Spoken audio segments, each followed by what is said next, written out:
All right. Good morning, everybody. Today is Daf Mem Aleph. Yeah, Mem Aleph. We got to the Mishnah. This we got to yesterday. Captain Rebbe, we're going to go boating in the Yam Talmud. All right. Let's see. Marcus here. Nope. Anybody want this? No. That's it. It was a good couple weeks. I finished my March expiration date. All right. Mishnah says, "Sure, Shanoga." In 1 week, hold on. That's Adam. Yeah, there's still Hanukkah cookies. I'm making an album of his breakfast. I take a picture of it. So Shor Shanoga is Adam who makes an act with the head toward a person, and the guy died.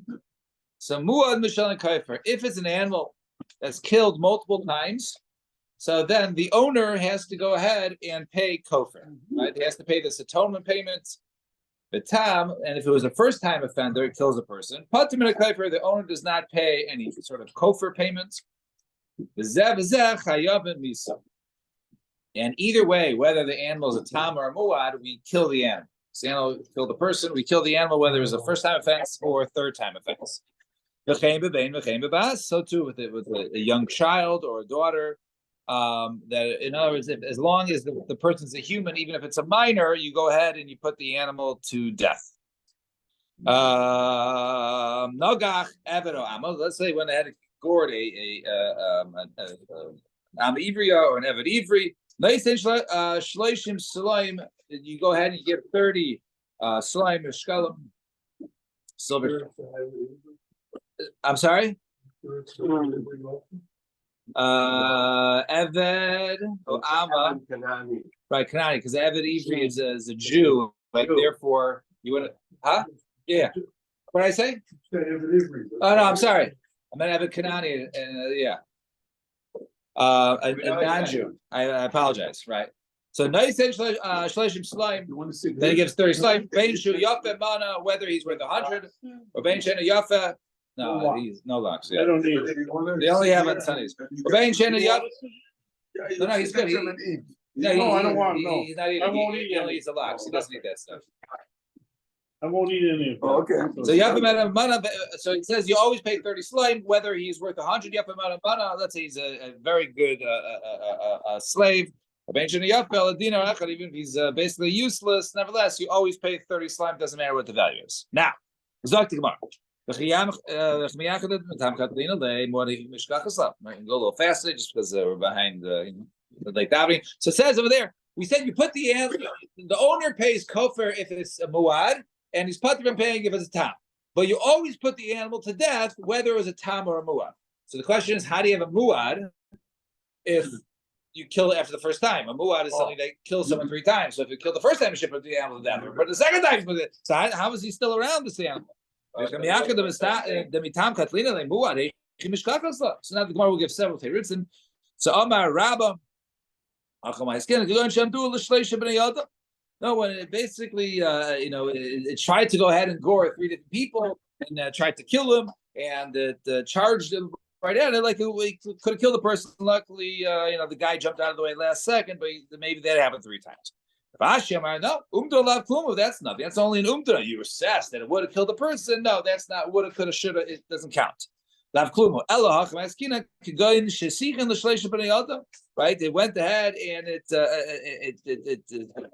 charged at people and severely injured them. And so therefore he has the capacity to go ahead and kill a person. Thank you. Right? No, maybe it killed 3 different animals. So the rest says, well, just because it killed an animal doesn't mean it's a muad for a person. That's not considered to be a muad for a person. It killed 3 non-Jews. But going ahead and killing non-Jews, does that mean it's the same as killing a Jew? Maybe it killed 3 people who were treifos. In other words, the person's a treifos, so you don't go ahead. He was going to die. But you see that it gores people, and the event ultimately died. So the Gemara says, "Umuah the treif, avi muah the shalim." The shalim, right? So maybe just because you killed a very elderly, sickly person, a person who was dying anyways, he's with Shreifa, he has a hole in his heart, he's going to be dying soon anyway, so he was killed by that, so he's weak and feeble. So maybe he would have died, but a regular person would have withstood the goring. So Rav Papa, the cut off the arak la'agma, the cut of arak la'agma. So what happened was it gored, witnesses testified about it, and then before basing to go ahead and sentence to kill it, it ran away. So then it happened a second time, it came back, and then the witnesses testified and it ran away. Then the third time, so right, and therefore that would make it a muad. So the laws would actually address your question that you just asked. It's not. Good. Yeah. So let's see. Ravaka Daviko, Amakagoncha Huzmu, Zabime, Zabime. All right, now it's a little confusing. So group A testifies about Bessie that it went ahead and killed someone. Group B did it also simultaneously. They testified that the animal killed another person, so it killed two people in the same hour. All right, so Group B testified about the animal, about Bessie, killed Shimon. Group A testified killed Reuben. Comes along Group C and says, no, A and B, you guys were with us. You guys are Adam Zemim. You were with us at Great America that day. You couldn't have been able to see that animal gore. So, okay. So therefore, we're not going to go ahead and further prosecute this animal to go ahead and put it to death. Meanwhile, Group D comes along, says, Group C, you're a biggest bunch of liars. You were not at Great America that day. You were in New York with us. And therefore, Group A and B are now back in the table, right? And meanwhile, they go a third time. Now you have Group A, B, and Group E, right, who testified that this animal gored, and therefore the animal is subject to muad. So the question is either you're the Torah by Yinan Shapir. If it's just that this animal is a goring animal, okay, fine. So then it works, right? Just a little bit.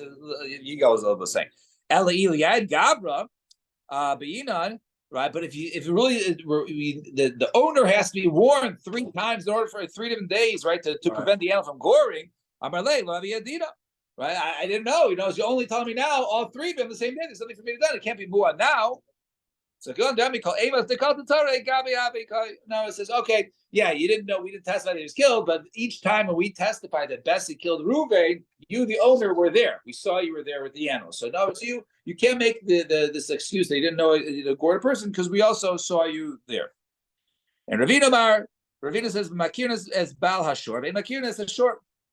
They know the owner, but they don't know the difference between his different animals, right? He has 20 animals, 20 different oxen. They don't know which one's which, so therefore they test it. So the one says, so what could he have done if they didn't say which animal to watch over? So Mishum Damri Lay, right? Look, you have an ox, right, in your possession that it goes out and gores. And therefore, if you don't know which one it is, you got to watch them all. So therefore, yeah, maybe he was. We could have put an animal to death, but the animal gored multiple times, and therefore, maybe that's the case of a muad. Fine, 2 dots. And either way, we go ahead and we kill the animal, and the owner pays kaifer if it was a muad, and does not is parted from kaifer if it was a tam. So So the pasuk says, you go ahead and you stone the animal. So I don't know, right? The pasuk says, stone the animal if you killed a person. Kill the animal by stoning it, and you can't go ahead and eat his flesh. So let me ask you a question. If I kill an animal by stoning it, am I allowed to eat it? Of course not. It's in the Vela, right? It's an animal that was not shechted properly, so I can't eat it. So why is the pasuk going to tell me you stone the animal and then you can't eat it? Of course they can't eat it. It's in the Vela. So therefore, would the pasuk come to tell us, sorry, you can't go eat his flesh? You can't eat it to your animals. So let's see. All right. Let's see. So all right, so let's see. So magi lucha kasav shim shachtu la'achar shenigbar dino aser bi'achila. So it says that if you shecht it, so let's say Gemara din is this animal gored somebody. Okay, we got to put it to death. And meanwhile, before they put it to death, the owner quickly shechts the animal. Says, "Okay, I did it for you, but the good news is I got a lot of kosher prime rib here." So aser. What? Never have to get shechted. Right, but the animal, you're saying, what a minute, the animal goring was pregnant? No, if this cow that gored was the result of a cow that was shechted and you pulled it out. So you're saying it doesn't, right? It doesn't have to be shechted? Oh, okay, I hear. I hear what you say. Oh, I like that. Man, that's fancy. Then cool. All right, so let's see. So ainly I don't know eating. Hana, bahana mina. How do you know it's usher for hana? It's usher for benefit. In other words, I can't use it to feed my other animals. Tamaloymar. Therefore, it says ubal hashor naki. The owner of the animal is naki. My masha. What's the limit of naki? So Shimon ben Zuma Amir Kadam Shimon the Chaveir, sons of his friend. Yatsi Ishbani naki min achasa. Right. I saw so and so. Right. He left. He was naki. He was clean of his assets. Vein lehem hana shaklum. Vein lo behem shall klum. So, in other words, he has no money, and therefore, he can't go ahead and right. So that's the expression. He's naki minachasa, right? So Gemara says, who says that, like you guys are suggesting, that maybe comes to teach you can't go ahead and eat it, meaning if you shecht it before it's done. Maybe if a person goes ahead and shechs it too soon, you could eat it. Who? And what's the possible come to teach you? The hecha, the sakle, misko, where it does indeed get stoned, the asr nahu. Then it's asr ba'ana. And that's what's teaching you, right? So a little bit what John was saying. Now, it's not coming to teach you. Really, if you shechted it, it's fine, right? You shechted it, so you can go ahead and eat it. What's it coming to teach you? It's coming to teach you. It's asr ba'ana. Who? Could Rabbi Avo? Dam Rabbi Avo, Rabbi Elazar. We call Malcolm Shenemar lo yechel, lo yisechel, lo yisechlu. Anytime it says any of these expressions of not eating, lo yechel, lo yisechel, lo yisechlu, echad isra achila, ve'echad isra hana, ve'mashma. Right? It means over there that it's us that you can't eat it, and you also can't get any hana from it. Right? Until the pasuk over there tells you, like it did by nevela, where it says over there, it says over there you can go ahead and give it to a ger or sell it to a goy. So obviously, if you give it to a ger as a gift or sell to a goy, you're allowed to get hana. So only the pasuk specifically says you can get hana from it. But if it doesn't, then lo yachel means you can't go ahead and eat it, and you also can't get hana. Some they say hani mili heichel denafik le israchila ve'isra hana mikra lo yachel. Yes, the word lo yachel means asr be'achila, asr b'hana. When the words of lo yachel are also teaching you can't eat it. In addition to you can't eat it, you also can't get hana. But over here, the Isra Achila, where's the Isra Achila come? It's not coming from it's not coming from the part that says Lo Yachel. It's coming from the part of you stone the animal. If you stone the animal, obviously you can't go ahead and eat it. So I already know you can't eat it from this. You stone the animal. So therefore, the Isra Achila is not coming from the word Lo Yachel. So therefore, the word Lo Yachel can't be used to teach you Isra Achila and Isra Hana, because it's not teaching you the Isra Achila. It's teaching you that we don't learn it from there. We learn from there. Why not? Achila, I can understand. Skila no shchita. No. Like what? Right. No. We have a rule. The word lo yachel means you can't eat it and you can't get hana. So maybe in our case, lo yachel is coming to teach you can't get hana. So the Gemara says no. That which we said lo yachel it teaches you can't eat it and you can't get hana. It's only when we're learning both limudim for the pasuk of you can't eat it, and since you can't eat it, you can't get hana. But if it's not teaching you can't eat it, and why is it not teaching you can't eat it? Because I actually learned that from another pasuk. I've said stone the animal. And obviously, if I stone the animal, I can't eat it. So therefore, the Isra Achila is coming from the pasuk of skila. So therefore, what lo yachel cannot be just teaching me you can't get hana. So what's it coming to teach you? So somewhere else, he goes, no. If it's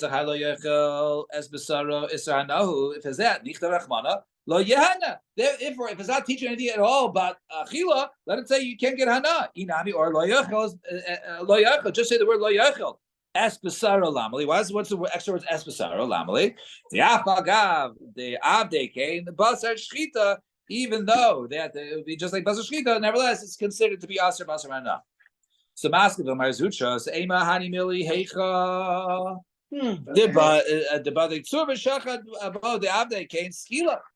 Maybe it's trying to tell you that maybe it's Asr Bechila when I go ahead and I killed it with a stone, but I just didn't throw stones at it. I slit its throat with a stone doing shchita. Maybe that's the case. I did skila and I also did shchita. I should be able to eat it. Come out, therefore it says lo yichol b'saro. So Gemara says about heicha the shachne b'saki and lo, but when you kill the knife, no. So Army, they say Atu Saki and Ksiv Daraisa. What does the Torah say? Use a knife. The knife is the same thing as anything else. But we learn the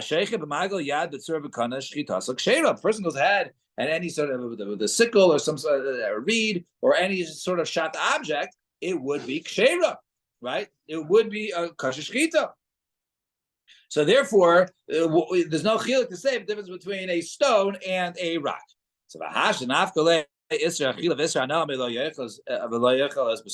so now that we learn lo yechel, Isra Chila and Isra knows even if you go ahead and shecht it before you go ahead and skil it, still eating asr b'hana.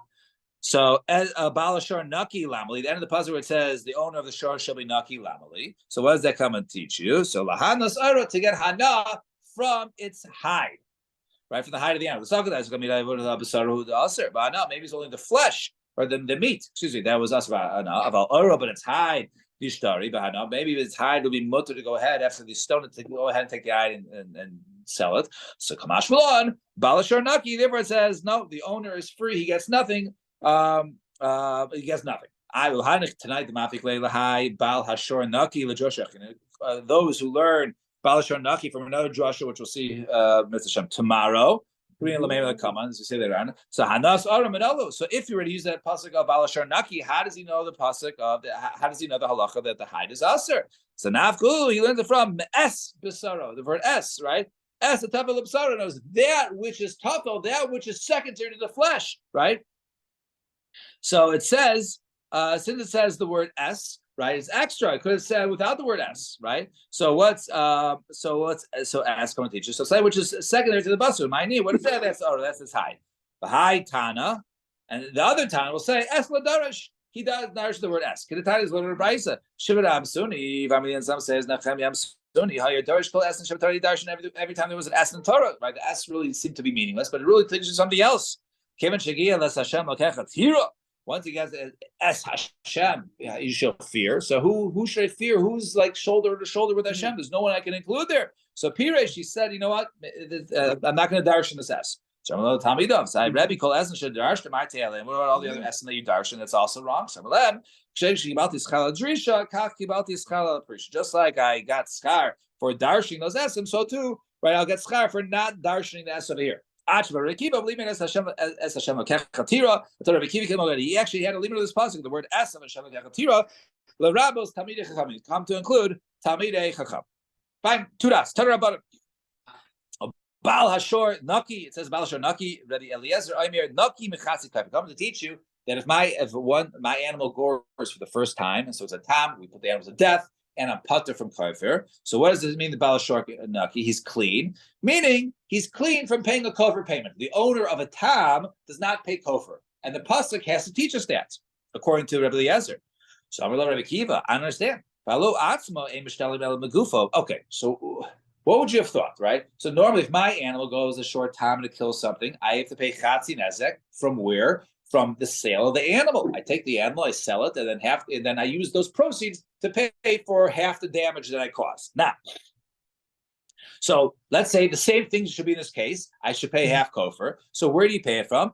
And on the gufo. So I understand. I thought the animal gets stoned. You don't sell it on the market, right? You get stoned, right? I understand. You bring the base in here, go stone my animal, but pay me for it first, so I can go ahead and pay for chatzi kofar. What's the havamina? Why would I have thought that the owner should pay chatzi kofar? So Rabbi Ezra, kachani beinecha. Right, this is how you think of me. Shadani abazesh shakai misa. Right, I'm talking about a case of where Gordon, the animal's put to death, and then it comes to teaching you don't pay mechatzi kaiver megufo. Saying dini elok shehimi says adam apiyah echad or apiyah balam. No, I'm talking about a case. Let's say the animal killed somebody. There's only one witness, right? So there's one witness. So you don't kill the animal in that case. So if there's only one witness, maybe I have to go ahead and pay kofar because it killed somebody, but there's only one witness. And then maybe in that case, since the animal's not killed, maybe I sell the animal, pay from there. So kamash on. Or the owner was, brought himself in. There weren't witnesses that testified about him against the animal. Rather, he was the one who said he's basically, he's chayiv, but he's pater because there were no two witnesses to, kill the animal. So the owner says, Alpi Ba'alam Mod B'Kanasu. Is not he would be putter in that case. So what's the chiddush over there? So kufar kapara.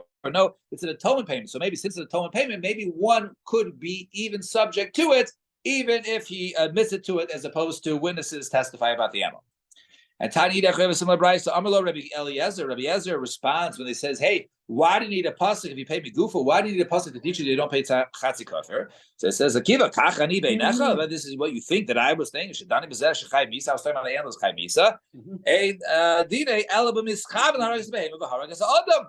Right? No. Maybe we're talking about a case where the animal thought it was going to go try to gore an animal and ended up killing a person.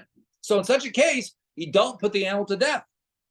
And that's why I would think maybe I can pay chatzi kafir megufo. Animal thought it was going to gore an animal, but right. It was charging. It was charging at another animal, and the guy loved his dog, and he ran. He pushed his dog out of the way, and it killed him. So you don't kill the animal because the animal didn't intend to kill a human. Right. In that case, or the mitzri, or went to kill a mitzri, where the animal was not killed for. So, or nefelim harag ben kaimo, or is something that was going to die that ended up killing a person who was healthy. So that was the case. So now we're talking about a case where the animal wasn't subject to death, and therefore the kamash malani, you don't go ahead and sell that animal and pay chatzi kofar. Now we have two different prices. One in the case of intentions, right? Intended to kill one thing and kill something else, and the first one was talking about al pi echad or al pi bailam. So Gemara says, "Hi, Amar Liberation." Which one did Rabbi Eliezer say first? No, actually, the second one, the one had to do with miskavin. It was miskavin the zeb that killed this one, and that's why you don't put to death. And Amar Liberation and Rav Tuvia b'shmei Rav Amar Hamis. No, when it went ahead and killed, but a person, let's say there's only one witness or a person testified about himself, that's the reason why it's not killed. That was said first. In other words, like we had it. So what's going on here? The Amar Liberation. So Rav Kana b'shmei Rav Amar miskavin. Now, just the way to know it is that the case of, just look at the last Rashi, miskavin Amar Liberation. So, we're going to explain first. So, the second Bryce we brought was said first. Why? The Raya Gedolhu. This is actually a better source, right? The Raya Gedolhu. The Lahai Vada Yitzchak, because this needs more of a pasuk. It's more of a kasha. Val Hamis Al Pi Erecha. But if only one witness testified, right? Katani. I don't really need a pasuk for that. Why? Digalusve Moed Beknas. Right? Because you ask in the case of Moed Beknas pasuk. Even in the case of one witness, right? The hard trainer knows obviously doesn't pay kofar because you don't have two witnesses there. So certainly I wouldn't have to pay kofar. So therefore, it's not a chiddush in that case. But it's more of a chiddush to say that if intended to kill one person, all right, and an animal and it killed a person, maybe, and there's witnesses there, maybe I would say kofar. So that was a bigger kasha. So in other words, basically, one is a bigger proof than the other. So the question is, did he bring the small proof than the big proof, or bring the big proof than the small proof? So that was this machlokes between Rav Tuvia and I think and Rav Kana. So let's see, Rav Kana the Rav Amar Miskave Amar Liberation. He said that one first. Why? Mashal Atzai Shishola Dogim in a yam. It's like it's comparable to a fisherman that basically throws his net out into the sea. It's a mishkach rivri shakel zutri shakel. It's only when he finds it's only when he finds something big.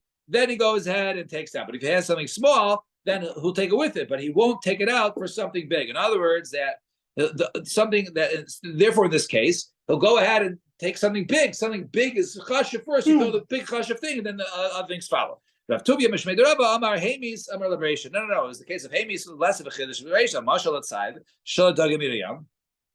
Like a trapper who's going ahead and trying to trap fish in the sea. So Mishkach is Hutre Shakil. He first finds small ones, then he takes those in because he doesn't have it. Mishkach Ravri Shadi Zucha V'Shakil. But let's say he catches a big fish, then he throws away the little fish. So it's over here. He had a small kasha, it wasn't so good. So another pircha. So therefore he brought a bigger proof, and therefore he was satisfied with that one. So therefore he wouldn't have brought a smaller one after that, and therefore that was the order that we had. So we'll stop here. Tomorrow, Mitzvah Shem. We'll continue here. Was it?